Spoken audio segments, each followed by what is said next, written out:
Well, hello everyone. I'd like to welcome you back to the Independent Activist podcast here on YouTube. You can also follow my work on Substack. I'm joined again today by Nigel McCollum. I'm honoured to have him back as a guest. This is the second episode that we've done together. Uh, Nigel, you were born in Belfast. You now live in London.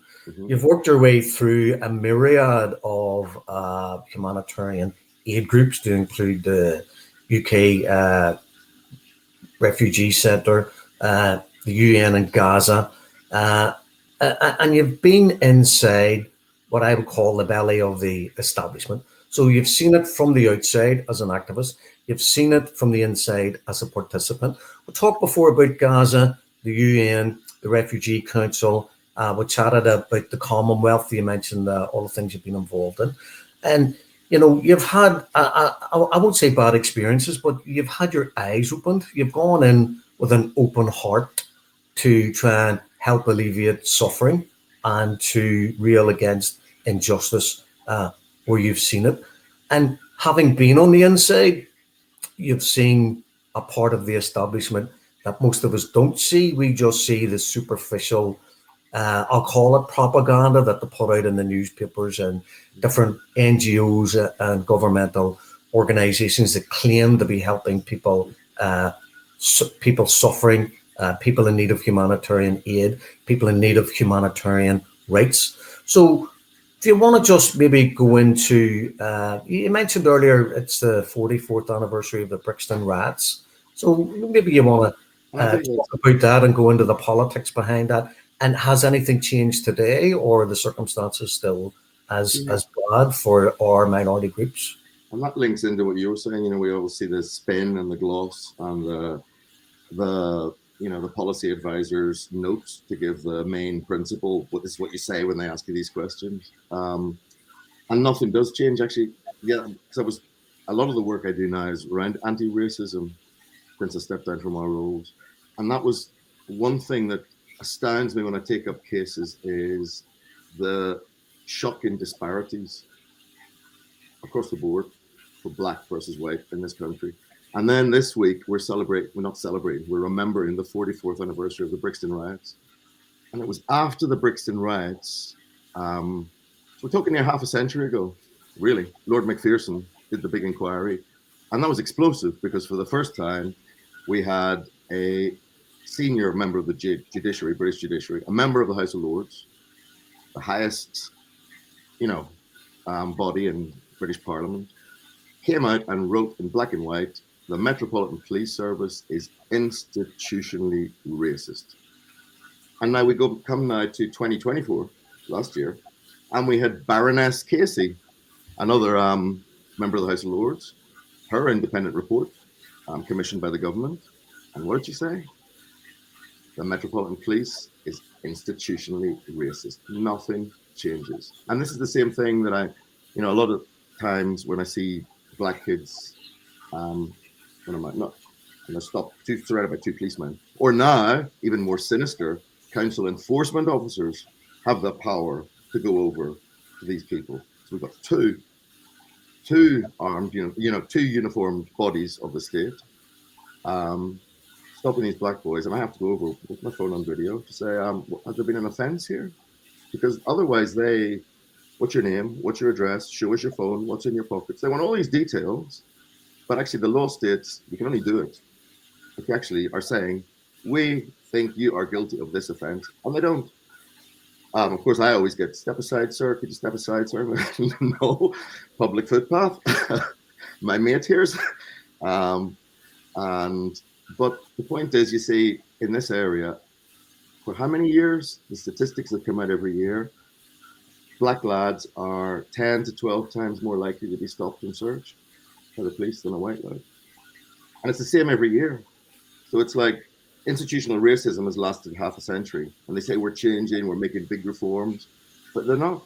Because the point I make, if it was really changing, it would have been 10 times more likely 10 years ago. And so by now we must be more or less equal. It's not that difficult to do.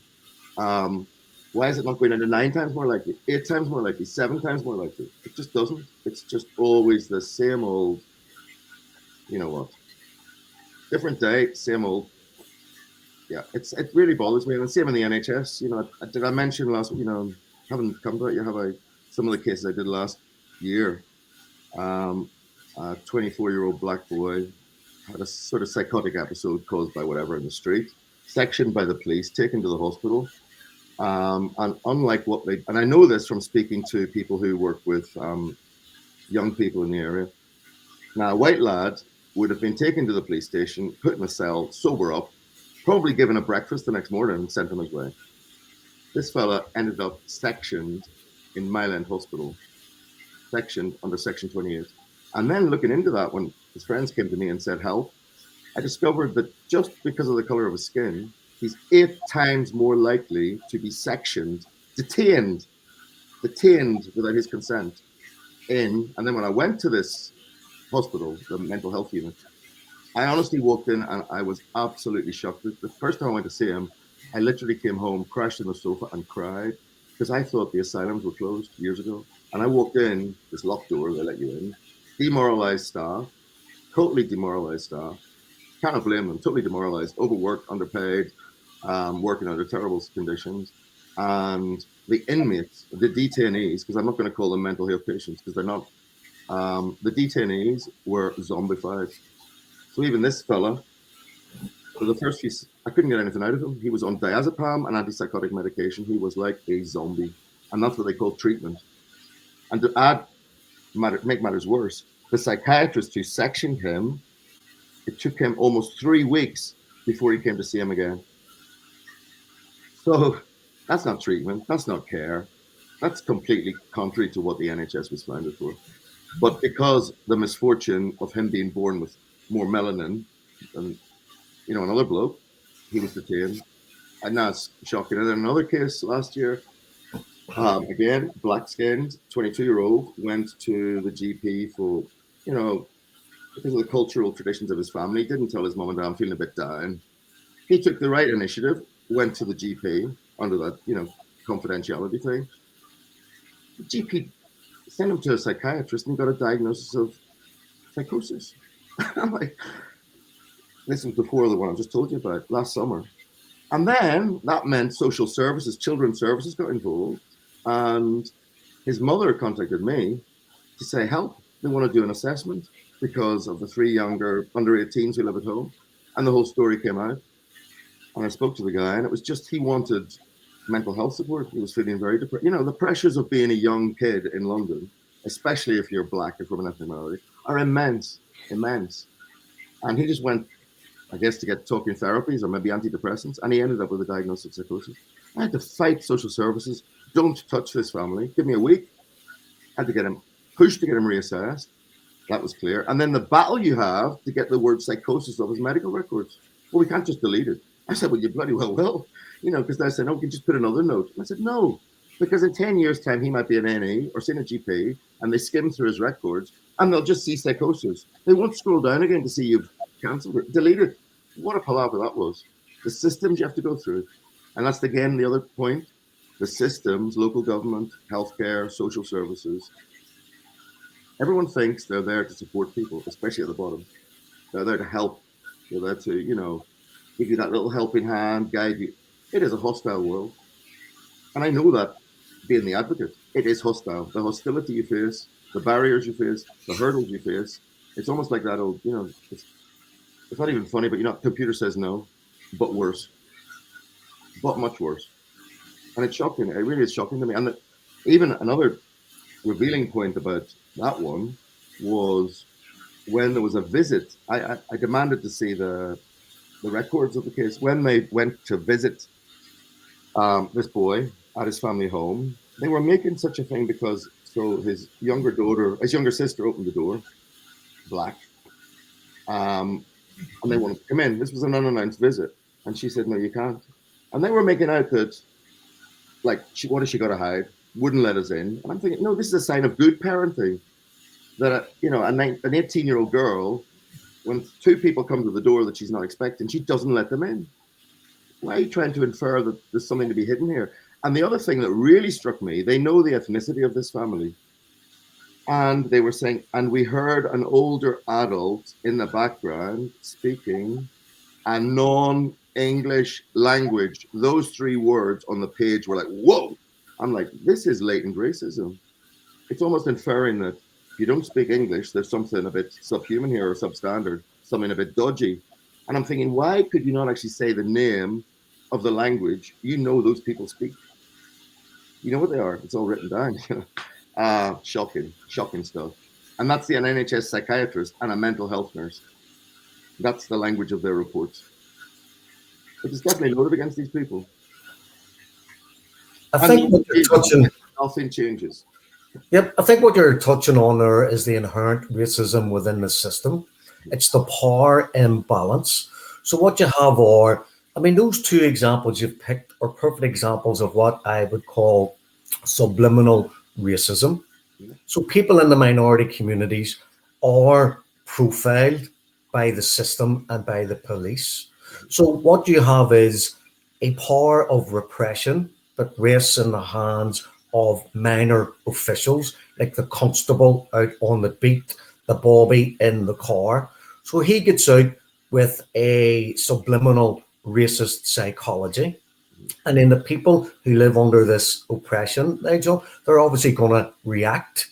So if you have an oppressive state and you have a victim of the state then reacting to the oppression through their interactions with the state and the police, so the police go, whoa, whoa, whoa, whoa, whoa, where's this attitude coming from? Without being cognizant of the fact that their own prejudice that they bring to the conversation is what's causing the initial problem. So if you're oppressing people and you don't even realize that that's what you're doing, and then the oppressed person rebels, then all of a sudden you feel challenged as a member of the state, as a person in a minor place of authority. And the authority that the police have to choose who's being disorderly, who's assaulting a police officer, who's using behaviour likely to cause a breach of the peace, opens up a whole panacea for this racist establishment to then re-oppress or continue to repress the minority constituents. So what you've highlighted is how the state in its interactions with people who are rebelling against the repression that they're living under. So someone acts angrily when interacting with the police who are stopping them for no reason. And they say, why are you stopping me? I haven't done anything. What's the problem? And the police say, I want your identification. You must tell me who you are. Then the person becomes aggravated, obviously. And then you can see how the escalation begins. So do and you it's have cultural? Don't you think it's cultural? Because 100%. going back to the racism. riots, 40. I mean, it's well documented that in Brixton Police Station, that I know very well. That's where I first lived in London. I know Brixton Police Station. In the when they were going out in the beat, the officers used to say, "This is documented.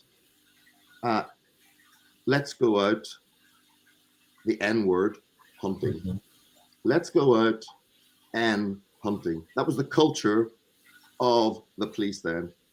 Has it really changed? And then I'm thinking back to Mark Duggan in Tottenham when the Tottenham riots happened, shot cold blank range.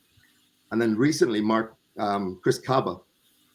And then after, shot by the police in South London. And then afterwards, the whole narrative, actually, it's come out now he was a member of a gang. But that's not the reason you were following his car. And that actually, you were following his car for nothing to do with that. Nothing to do with that. And cold-blooded bullet through the forehead.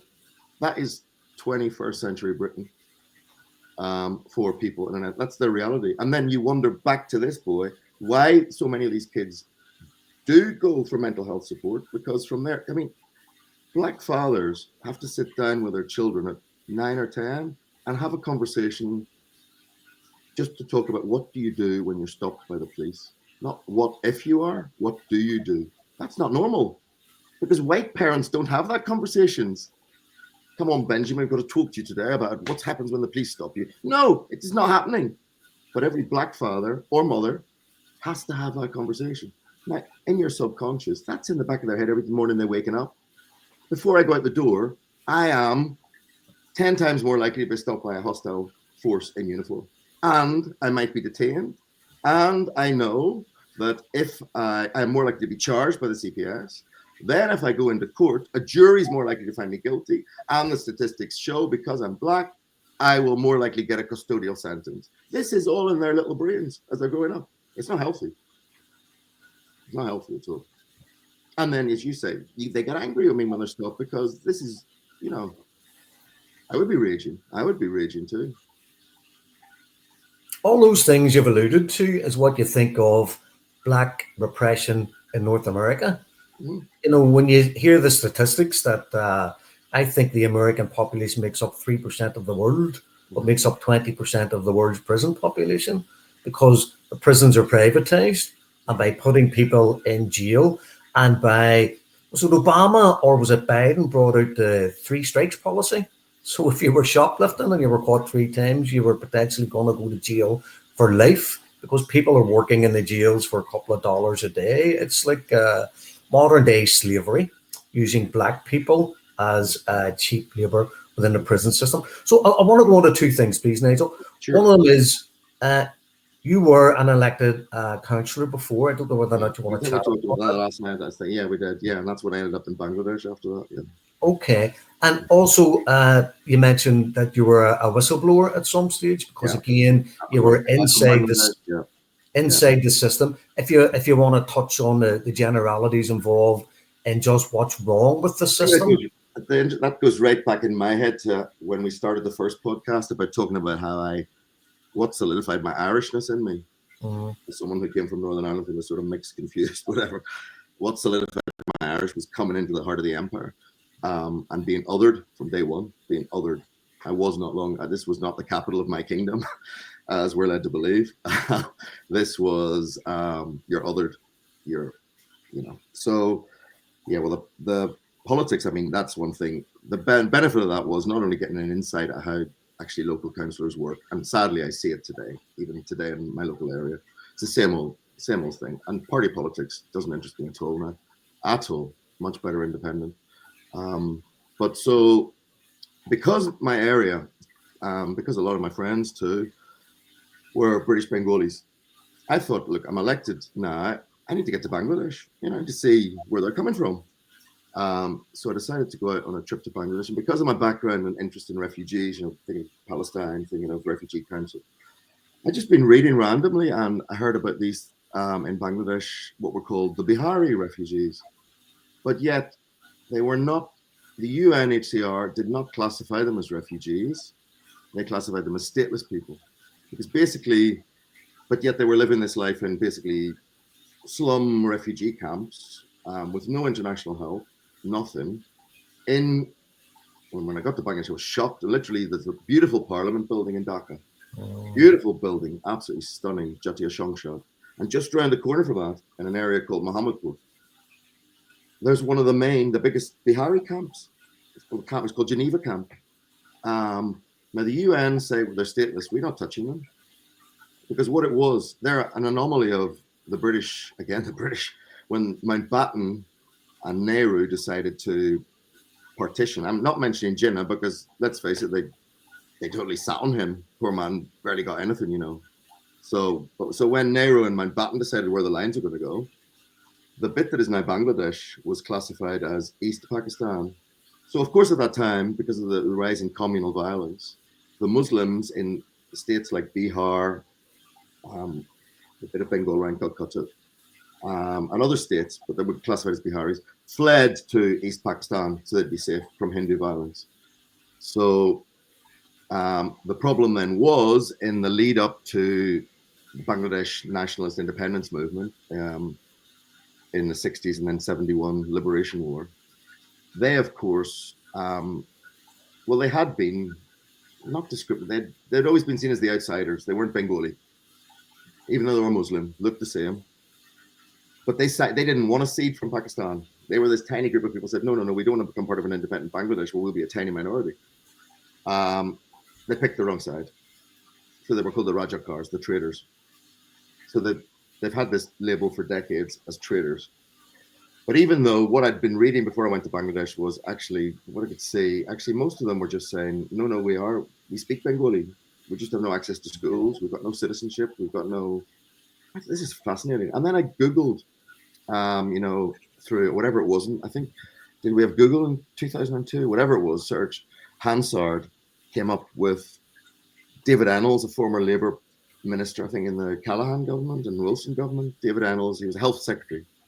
Lord Ennals had been asking questions about the Biharis. And then later, in more recent years, I'd seen this man, Lord McNally. And I Googled, and Tom McNally was Jim Callaghan's private secretary, who then went to the SDP and was sitting in the House of Lords as a Lib Dem. And I thought, you know what? I'm a councillor Lib Dem. So I lifted the phone, Lord McNally said, yes, I'm councillor in East London, Biharis. He said, come and see me. This was after I came back from the first visit to Bangladesh because I'd seen there. And I said to him, look, from my analysis, what I've seen is these people are actually prisoners to their own vested interests because the UN's not taking an interest. No charities or no NGOs are taking an interest because they all deem it untouchable, hot potato, too contentious, don't go near it. I said, but my analysis is, one, what you get in those situations is leaderships form. So they were being governed by this group called the SPGRC, the Stranded Pakistanis General Repatriation Committee, who were spouting this myth that they wanted jets to come in from Pakistan, put them on a plane and take them to Pakistan. But the actual people I'd spoken to were saying, we don't know what Pakistan is. We don't speak Urdu. We don't want to go there. We're quite happy here, but we're not accepted. But the SPGRC, vested interests, they were the ones who people had to pay to get their rubbish collected. They had to pay. They want, you know what it's like. They weren't working in the interests of their people. They were working. They became the elite of the camps that were living outside the camps in nice houses. And I said to Lord Mayor, I've got this plan, and I told him my plan. And he actually said, he said, I've always thought this problem just needed a man with a plan. And now what you've told me, he said, you've got my full support. Go ahead, draw up your thing, come back to me. So I drew up my plan. And this is where I used the establishment to give me, and it came in really handy. I decided, right, for a board of trustees or advisors, we're going to have to get some key people in Bangladesh civil society who identified sort of neutral, but respected. And also the key thing I learned early on was, and that was a bit of advice I was given by Adilur Rahman Khan, who was Deputy Attorney General in the government of Bangladesh at the time, who was then imprisoned by Sheikh Hasina for his human rights work. He just got out, and he's now actually an advisor in the interim government in Bangladesh.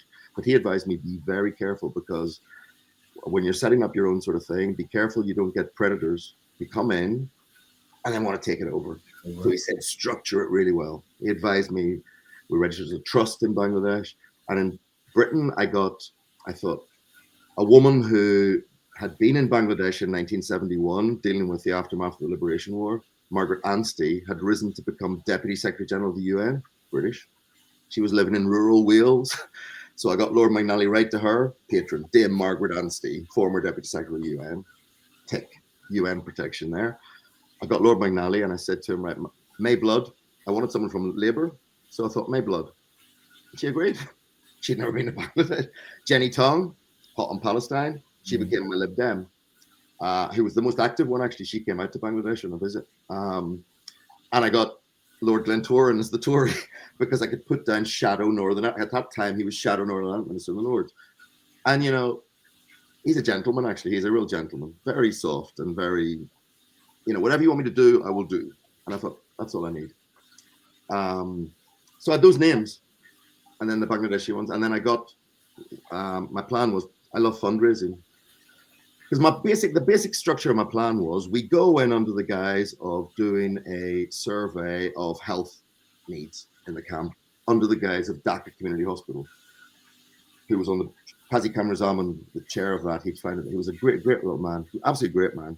They were going to want to do a health survey to see if they could go in and, so it wouldn't upset the SPGRC. And there was no question like, do you want to go to Pakistan or do you want to go to Bangladesh? Because that's just leaving them open to be pressured. So there was lots of questions about health, very innocuous survey. And then one of the questions was, what are your dreams for in 5 years' time? What are your dreams and hopes? Um, and and then the next question was like, how do you see that happening here or somewhere else? And so a lot of their hopes were citizenship, and there'd also been a test case sent to the Supreme Court in Bangladesh, and they won. So we knew that could work. They will get citizenship under Bangladeshi law, access to schools and healthcare, because they're not citizens.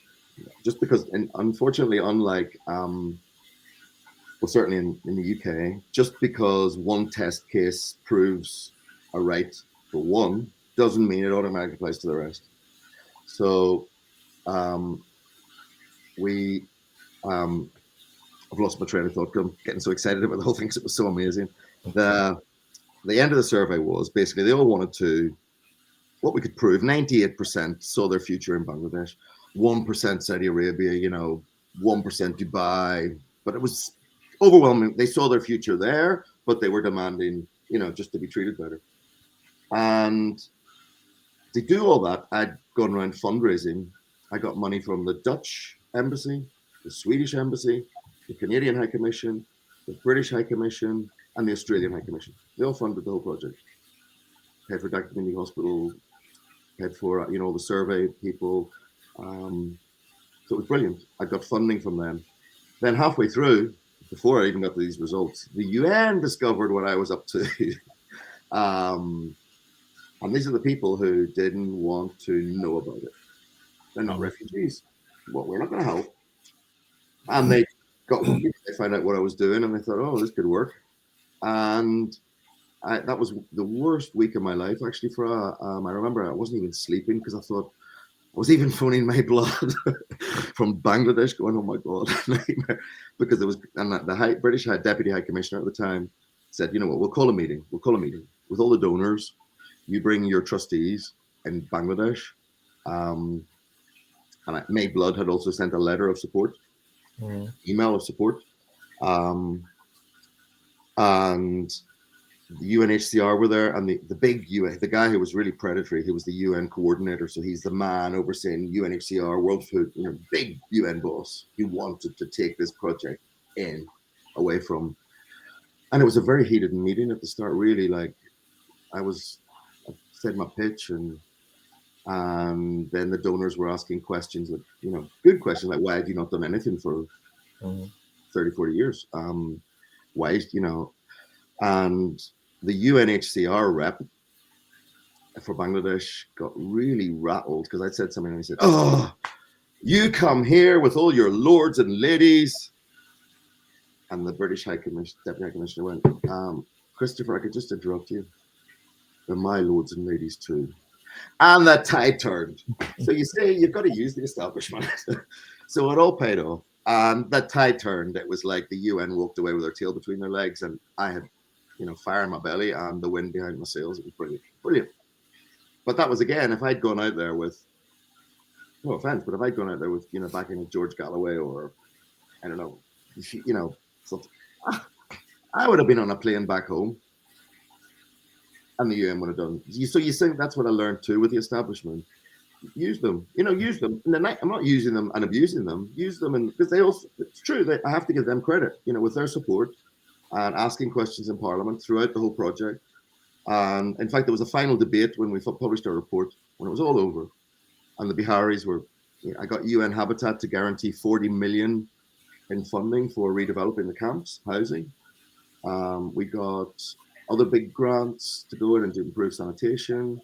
The Bangladesh, during that time, I negotiated with both the Bangladesh National Party and the Awami League. BNP were in government at the time with Jamaat. And actually, the former leader of Jamaat, who was killed by Sheikh Hasina after a sham trial, he was put to death. Nizami, what a lovely man, the leader of Jamaat there.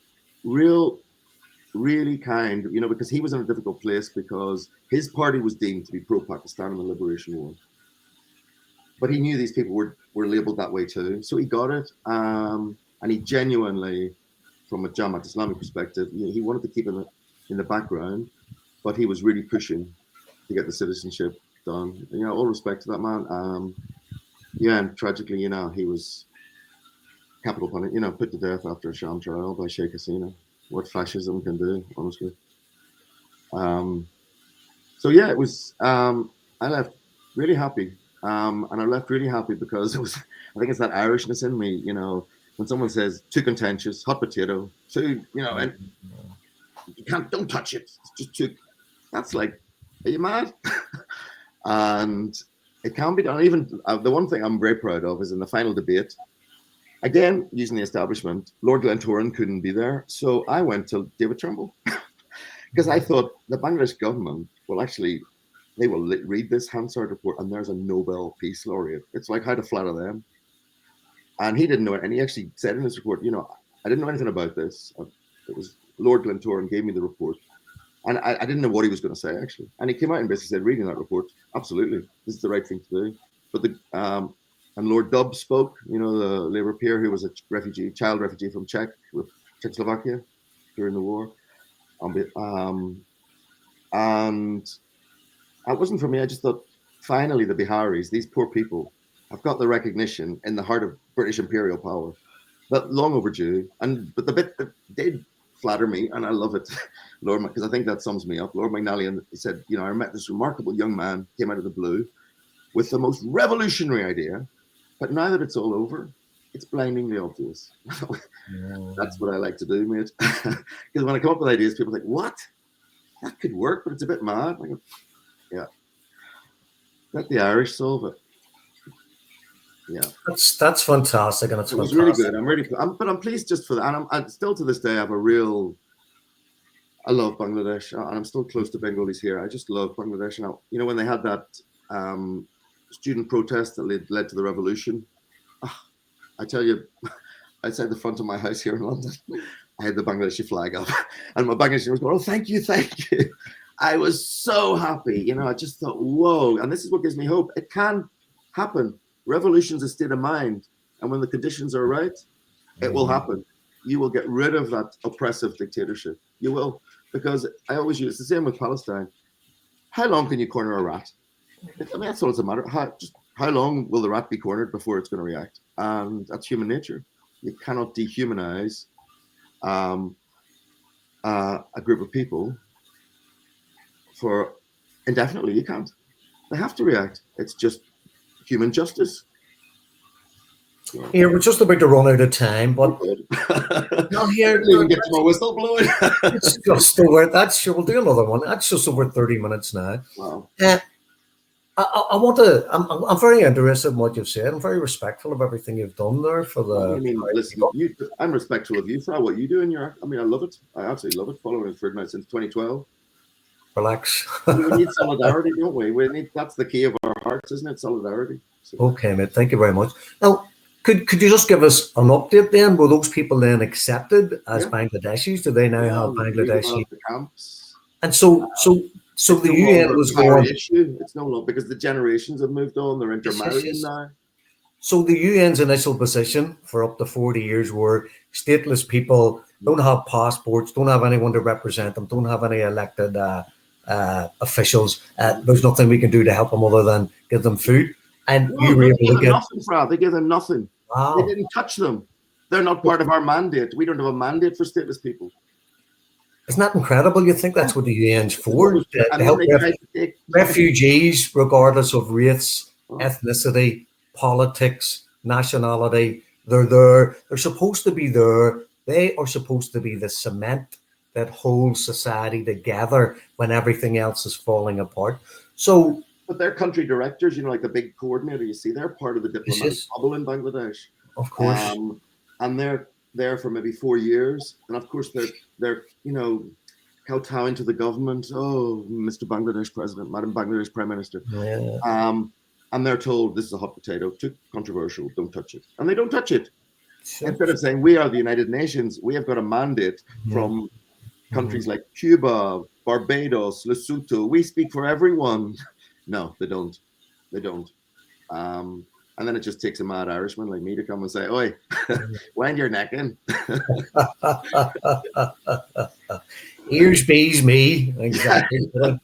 Well, look, we'll wrap it up. But we'll get into the whistleblowing on the next one, and we'll maybe just have a wee bit more structure. I love the fact that this is a conversation. We're just Yeah, me too. It's actually fascinating for me because I never would. I wouldn't have done this with any other podcast host ever. And I think it's because of the mutual respect, the shared, we come from the same place, and we've known each other for nearly 2 decades soon. So yeah, so no, it's we'll know each other for the next 2. Oh yeah. Okay, I'll wrap it up and I'll look forward to the next one. So Nigel McCollum from the heart of London, on behalf of everyone you've helped, especially the Bahari people of Bangladesh, I'd like to thank you. And I want to thank them because honestly, it's them that actually helped build that essence of what humanity is in my heart. Because actually, that among the most poorest in the urban slums, you find the biggest hearts. That's a fact. From Gaza to Bangladesh, and even in East London, biggest hearts. Thank you. Thank you.